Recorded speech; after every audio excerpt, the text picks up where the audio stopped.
When we think of hip-hop, we think of the four elements that make hip-hop great: rapping, DJing, breakdancing, and graffiti.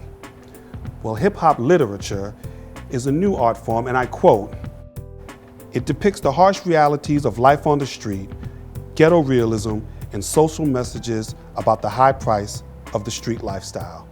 Well, two gentlemen that have taken that and brought it to life are here with us today. We have, from Augustus Publishing, Jason Claiborne and Anthony Whyte. Guys, thanks a lot for taking the time and speaking with us. Thank you for having us. So, hip-hop literature, tell us what that is. Hip-hop literature is using the iconic expression of the art of rap music, like a diss. You use the word diss, it means nothing if you don't understand hip-hop music, but if you understand hip-hop music, then you'll say, okay, this means he disrespected me, he's trying to show me up. So that's the same thing with hip-hop literature.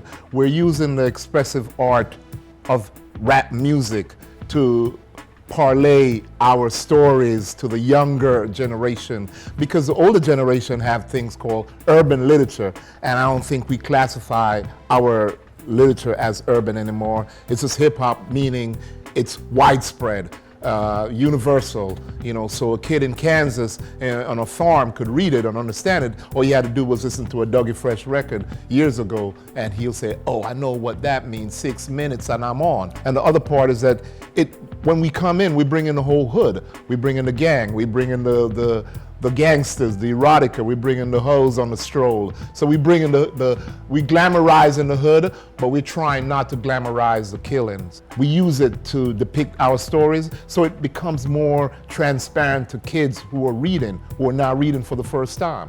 They don't want to read urban literature because it's too hoiky-doiky, bougie for them. They want hip-hop literature, which is down to earth, street, and they could understand it. It's about the hood. Oh yeah, all right, I got you. With technology and with the way people communicate now, do you think hip-hop literature fits better in that, or does it not matter?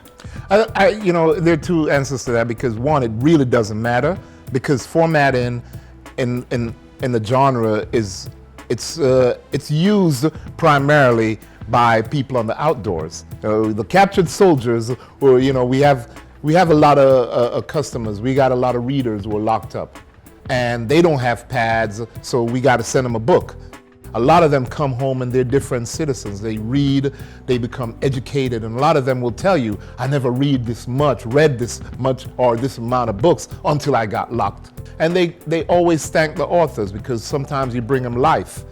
So a lot of times the genre, hip-hop literature, is appealing to those guys who are on the lock. So we bringing them live books, we bringing them a book. Do you guys work with schools or learning institutions to actually teach the craft, the art form of writing? Well, there's a professor at Fordham University named Mark Nason, right? And he had a class structured around street literature, because we started a magazine called Street Literature Review.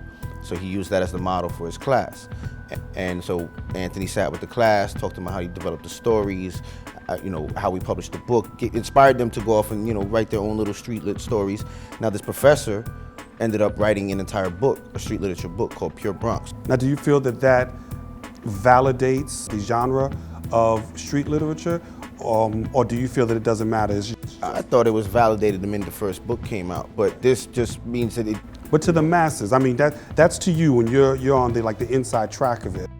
Do you think that to the skeptics, this makes them go, whoa, this has value to it? Well, it's just like hip hop. When hip hop started, people thought it was going to be a fad. Guys were producing beats on rudimentary equipment. Now they're in million-dollar studios.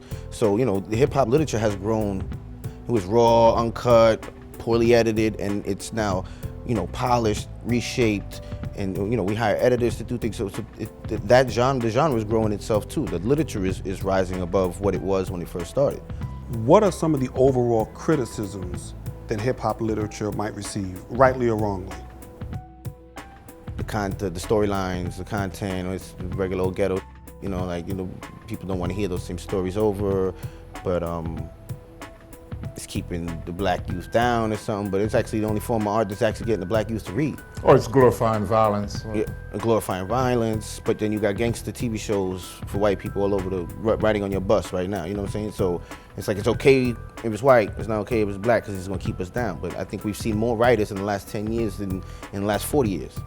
So what's the strongest demographic for Augustus Publishing?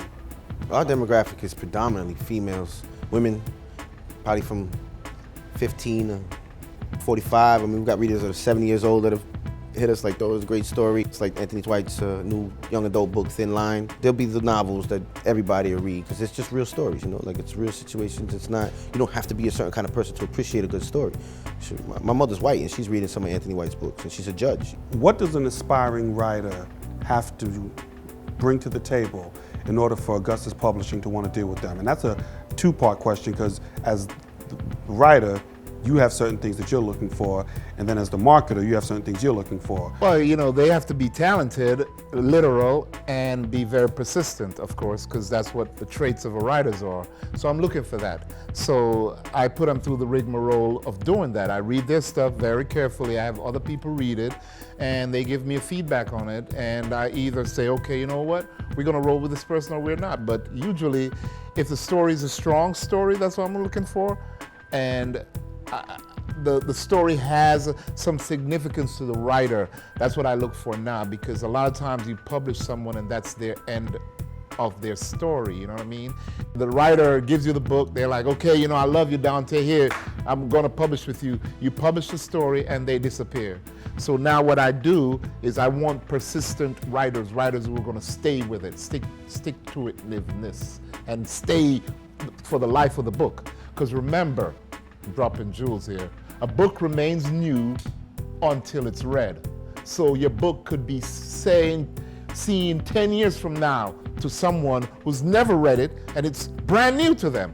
Well, after Anthony's vetted them and the stories is great, I'm working with this author, we're gonna develop the story, we're gonna make this an awesome story. I'm looking for people that know how to develop their own following, you know, sell their book to somebody. You know, not afraid I wrote this book and not afraid to get in front of it now. Like, don't just wait to see if 50,000 copies get sold. Make 50,000 copies get sold. That's the only way you're gonna sell books. Like, I gotta tell you the story, I gotta tell you the story, I gotta tell you the story.